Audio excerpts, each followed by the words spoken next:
Bismillahirrahmanirrahim. Alhamdulillahi wassalatu wassalamu ala rasulillah wa ala alihi wa ashabihi wa man tabi'ahum bi ihsanin ila yaumiddin wa ba'du.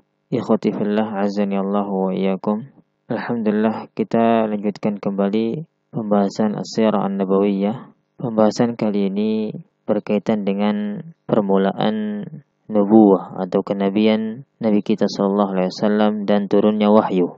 Di bulan Ramadan pada tahun ke-41 dari kelahiran beliau sallallahu alaihi wasallam, ketika beliau tengah berdiam diri di Gua Hira, berzikir kepada Allah dan beribadah di dalamnya, tiba-tiba Nabi sallallahu alaihi wasallam dikejutkan oleh malaikat Jibril alaihissalam yang membawa nubuwah dan wahyu. Disebutkan oleh Al-Imam An-Nawawi dan Ibnul Qayyim bahwasanya Nabi sallallahu alaihi wasallam diutus menjadi nabi dan diturunkannya wahyu pertama kali yaitu pada umur beliau genap 40 tahun dan masuk 41 tahun. Adapun peristiwa permulaan nubuwah dan turunnya wahyu sebagaimana riwayat Aisyah radhiyallahu anha yang telah kita sebutkan pada pertemuan yang lalu, bahwasanya wahyu yang pertama yang diturunkan kepada Rasulullah sallallahu alaihi wasallam tandanya berupa mimpi yang benar di dalam tidurnya.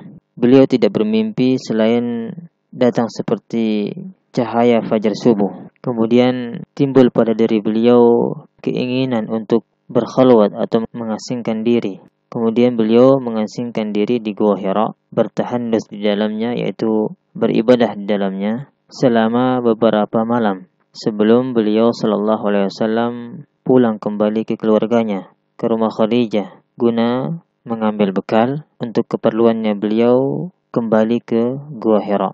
Sehingga saat datang kepadanya wahyu, beliau sallallahu alaihi wasallam ketika itu berada di Gua Hira. Beliau didatangi oleh seorang malaikat yang kemudian mengatakan kepada beliau, "Iqra, bacalah." Kemudian Nabi menjawab, "Ma ana biqari', aku tidak bisa membaca." Kemudian malaikat tersebut memegangku, lalu mendekapku erat-erat dengan kuat. Kemudian ia melepasku dan berkata lagi, "Iqra, bacalah." Kemudian aku menjawab lagi, "Ma ana biqari', aku tidak bisa membaca." Kemudian malaikat tersebut melakukan hal yang sama, yaitu memegangku dan mendekapku erat-erat dengan kuat. Kemudian ia melepasku dan terus terjadi hal tersebut selama 3 kali. Kemudian malaikat tersebut melepas beliau dan membaca, "Iqra bismi rabbikal ladzi khalaq, khalaqal insana min 'alaq, iqra wa rabbukal akram, alladzi 'allama bil qalam, 'allamal insana ma lam ya'lam."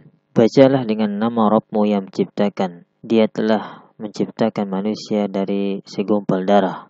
Bacalah, dan Rabbmu lah yang maha pemurah yang mengajarkan manusia dengan pena. Dia mengajarkan manusia apa yang tidak diketahuinya. Quran Surat Al-Alaq ayat 1-5. Kemudian Rasulullah sallallahu alaihi wasallam pada saat itu pulang dalam keadaan bergetar hatinya dan sangat takut. Beliau menemui Khadijah bintu Khuwailid, istri beliau radhiyallahu anha, lalu mengatakan, "Zamiluni, zamiluni, selimutilah aku, selimutilah aku." Maka Khadijah radhiyallahu anha pun menyelimuti Rasulullah sallallahu alaihi wasallam hingga hilang rasa takutnya. Beliau sallallahu alaihi wasallam kemudian berkata, menerangkan apa yang terjadi kepada Khadijah. Kemudian beliau berkata, "Laqad khasyitu ala nafsi." Sungguh aku benar-benar khawatir atas diriku. Maka Khadijah radhiyallahu anha, istri yang baik, istri yang salihah, menenangkan beliau dengan mengatakan, "Kalla wallahi ma yukhzika Allahu abadan, innaka la tasilur rahim wa tahmilul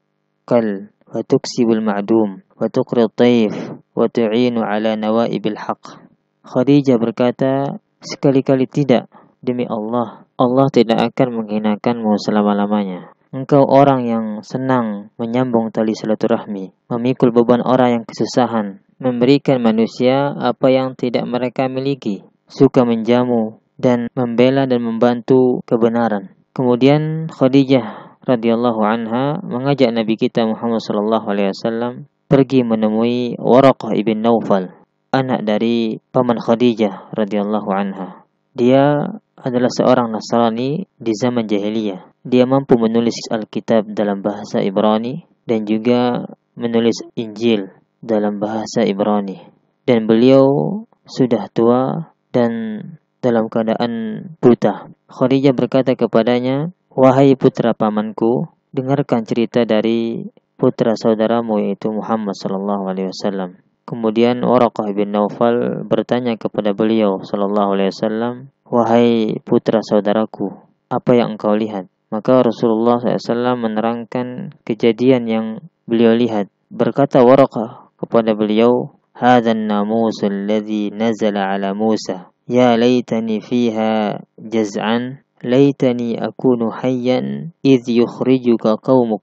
Faqala Rasulullah sallallahu alaihi wasallam, "Awa mukhrijiyahum?" Qala na'am. Lam ya'ti rajulun qattu bimithli ma ji'ta bihi illa 'udiya. Wa in yudrikni yawmuka ansuruka nasran mu'azzara. Thumma lam yanshab Waraqatu an tufiya wa fatara al-wahyu. Inilah namus yang pernah Allah turunkan kepada Musa. Seandainya aku masih kuat nanti dan seandainya aku masih hidup ketika kaummu mengusirmu. Lantas beliau, Nabi kita Muhammad SAW bertanya, "Benarkah? Apakah mereka akan mengusirku?" Waraqah ibn Naufal menjawab, "Iya, tidaklah seorang pun yang membawa seperti apa yang engkau bawa, melainkan dia akan dimusuhi." Kemudian kata Waraqah ibn Naufal, "Seandainya aku masih hidup pada masa itu nanti, aku akan menolongmu dengan pertolongan yang sungguh-sungguh yang sangat." Tidak lama berselang setelah pertemuan beliau,